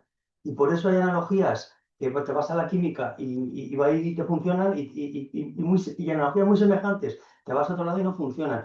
La típica analogía que hay de que es que los electrones y el núcleo atómico es como los planetas y el Sol. Bueno, sí y no, pero a lo mejor una analogía parecida en otro campo y te funciona. Y veo difícil, lo veo complicado, el intentar decir, pues hay un criterio estrictamente formal que me va a determinar la diferencia entre analogías legítimas, correctas, fructíferas y otras. No lo veo fácil, pero claro, Estoy de acuerdo conmigo, es pero no creo complicado que, justamente el razonamiento. no creo que argumentamos por eso. O sea, en realidad lo que dijimos es que el foco igual debe ser el centro de la discusión en este contexto sobre la identificación de invariantes, lo que Sí. obviamente serán, digamos, contextuales respecto a qué máquina Sí. y qué organismo o qué elemento del funcionamiento biológico de un organismo estás estudiando, ¿no? Mientras que ya, podrías decirme que, claro, la diferencia entre el planeamiento de Ryle y el planeamiento de Aristóteles es que por un lado hay un foco, nos concentramos sobre propiedades y en el otro caso nos concentramos sobre relaciones. Pero ese cambio de interés en realidad puede hacer toda la diferencia, por lo menos para el desarrollo de este debate concreto. Lo entiendo bastante mejor. Gracias. ¿Alguna cuestión más? ¿Había alguna pregunta? No, Había alguna. alguien que se iba, alguien que decía. Vale. Pues bueno, pues con esto concluimos y bueno, gracias por la charla, Lorenzo. A vosotros. Y a ver si nos vemos más a menudo. ¿Vale?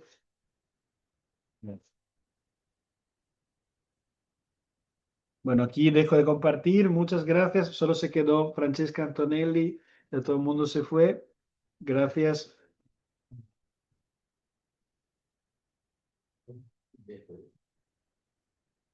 Puedo apagar y ya está, ¿no? ¿Cómo finalizar?